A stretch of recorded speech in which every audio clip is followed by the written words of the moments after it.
What if a city carries more than one name because it carries more than one memory? To some it is Addis Ababa, the new flower. To others, especially the Oromo people, it is Finfinnee, a place of deep cultural memory, identity, and belonging. But beyond names there is one truth. This city never stops changing. And in its change it carries history, identity, struggle, and hope all at once.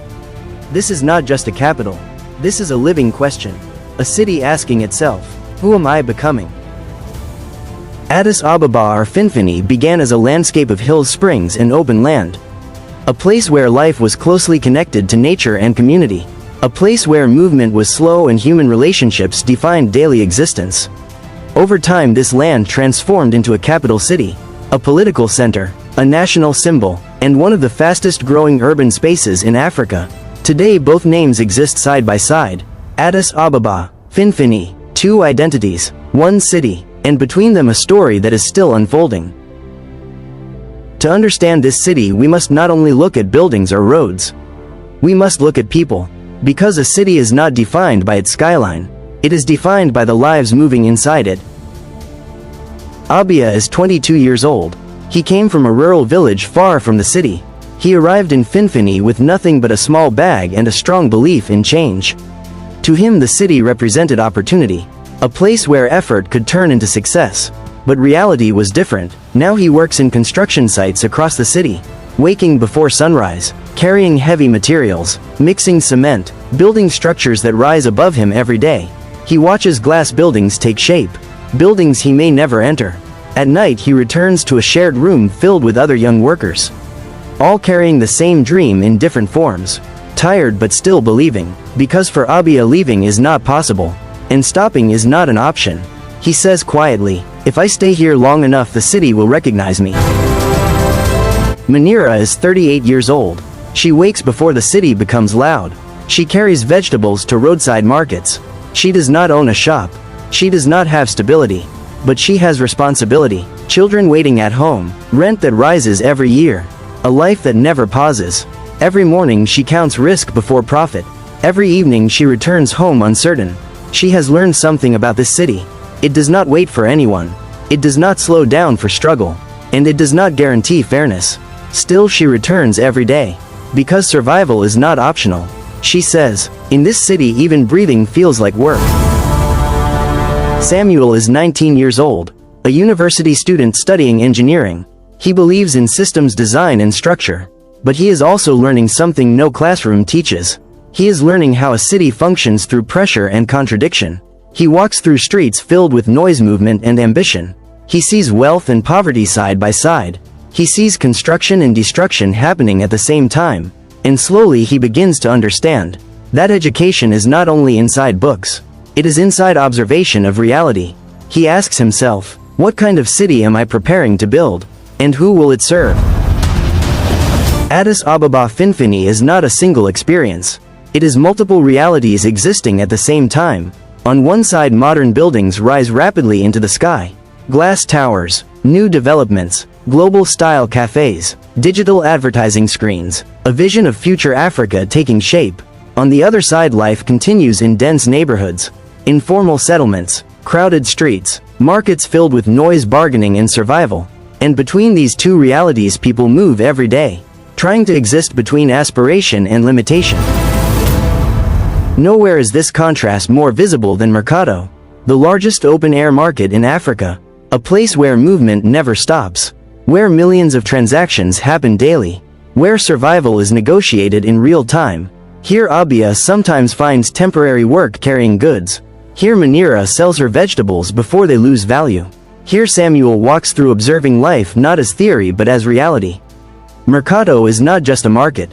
It is the living heartbeat of the city. A place where economy, culture, and survival merge into one system. Every day new people arrive in this city. They come from rural villages, small towns, and distant regions. They arrive with hope that Finfinnee or Addis Ababa will offer something different. They arrive with ambition, uncertainty, and determination. Some find opportunities, many struggle quietly, and many become part of the invisible foundation that keeps the city functioning. They are not always seen, but they are always present.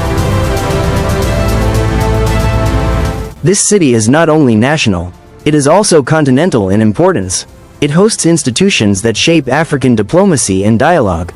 Among them stands the African Union headquarters, a symbol of unity, decision-making, and continental identity.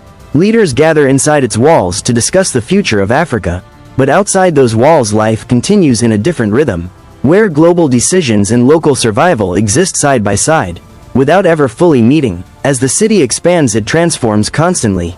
Old neighborhoods disappear or change shape. New roads cut through older pathways. Traditional homes are replaced by modern structures. And in this process, something deeper shifts. Not only the physical structure of the city, but also its memory, its identity, and its sense of continuity. For some, it remains Addis Ababa, a symbol of national progress, modernization, and global connection. For others, it remains Finfinnee, a name tied to deeper cultural memory, belonging, and historical identity. Both perspectives exist, both are real, and both shape how the city is understood and experienced. In this city, struggle is not an event, it is a condition of life. Abia wakes up each morning uncertain of what the day will bring. Munira calculates survival before she thinks of progress. Samuel studies under pressure, hoping knowledge will eventually open doors. Life continues in repetition, endurance, and adaptation. And yet, despite everything, people continue moving forward. Because within all difficulty, the city still offers something powerful. Possibility. Not guaranteed success, not equal opportunity, but the chance to try. And that chance is enough for millions. Abia believes effort will eventually change his life. Munira believes her children will live differently. Samuel believes education will create a future beyond struggle. Addis Ababa Finfinnee, 2 names, 1 city, many histories, many struggles, many dreams, and many futures still unfolding. It is not finished, it is not complete, it is still becoming, and its identity is not found in one definition, but in the millions who continue to live it every single day. A city is not just what it is called, a city is what it remembers, and what it is still becoming.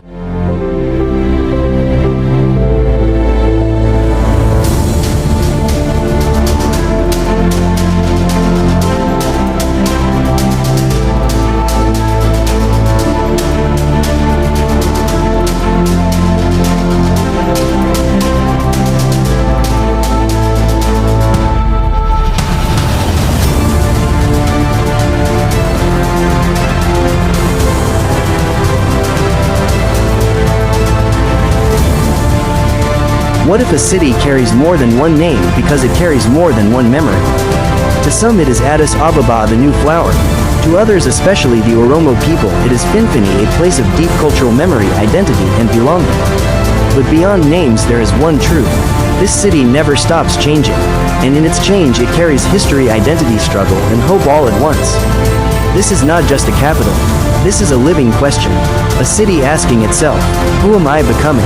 Addis Ababa or Finfinnee began as a landscape of hills, springs, and open land. A place where life was closely connected to nature and community. A place where movement was slow and human relationships defined daily existence. Over time, this land transformed into a capital city, a political center, a national symbol, and one of the fastest growing urban spaces in Africa.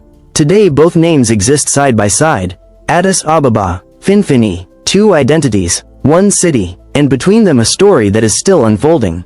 To understand this city, we must not only look at buildings or roads. We must look at people. Because a city is not defined by its skyline. It is defined by the lives moving inside it. Abia is 22 years old. He came from a rural village far from the city. He arrived in Finfinnee with nothing but a small bag and a strong belief in change. To him, the city represented opportunity, a place where effort could turn into success. But reality was different. Now he works in construction sites across the city, waking before sunrise, carrying heavy materials, mixing cement, building structures that rise above him every day. He watches glass buildings take shape, buildings he may never enter. At night, he returns to a shared room filled with other young workers, all carrying the same dream in different forms, tired but still believing, because for Abia, leaving is not possible, and stopping is not an option. He says quietly, if I stay here long enough, the city will recognize me. Munira is 38 years old. She wakes before the city becomes loud. She carries vegetables to roadside markets. She does not own a shop. She does not have stability. But she has responsibility, children waiting at home, rent that rises every year. A life that never pauses. Every morning she counts risk before profit. Every evening she returns home uncertain. She has learned something about this city. It does not wait for anyone. It does not slow down for struggle. And it does not guarantee fairness. Still she returns every day. Because survival is not optional. She says, "In this city even breathing feels like work." Samuel is 19 years old, a university student studying engineering. He believes in systems design and structure. But he is also learning something no classroom teaches. He is learning how a city functions through pressure and contradiction. He walks through streets filled with noise, movement, and ambition. He sees wealth and poverty side by side. He sees construction and destruction happening at the same time. And slowly he begins to understand that education is not only inside books. It is inside observation of reality. He asks himself, what kind of city am I preparing to build? And who will it serve? The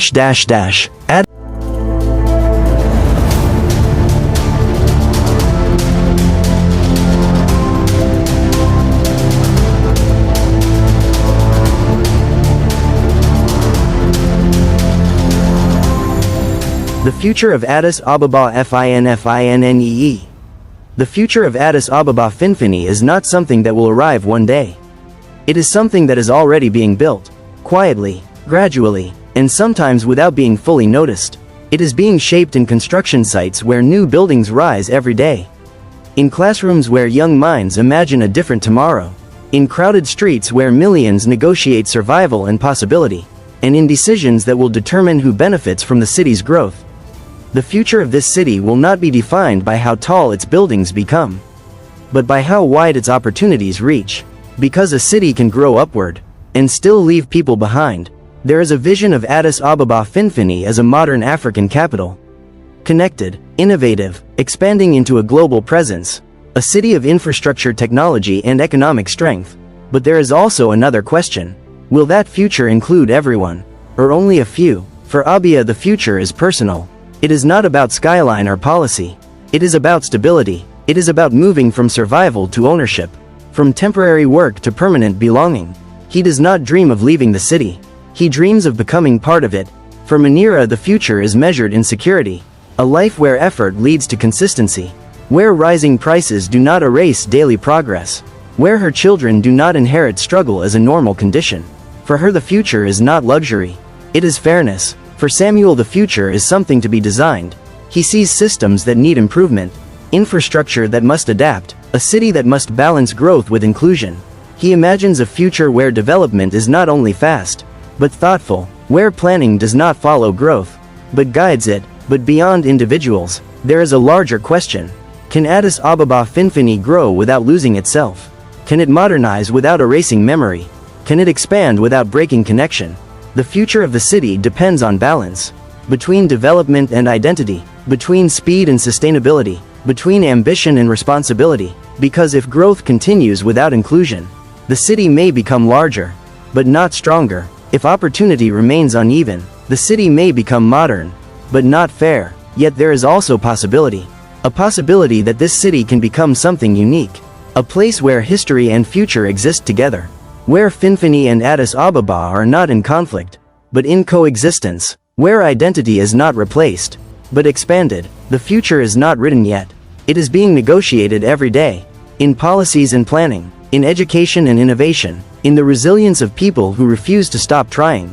And maybe the true future of Addis Ababa Finfinnee is not in what it becomes, but in how it becomes it. Because in the end, a city is not defined by its buildings. It is defined by its direction. And the direction of this city is still being chosen every single day. The future is not coming.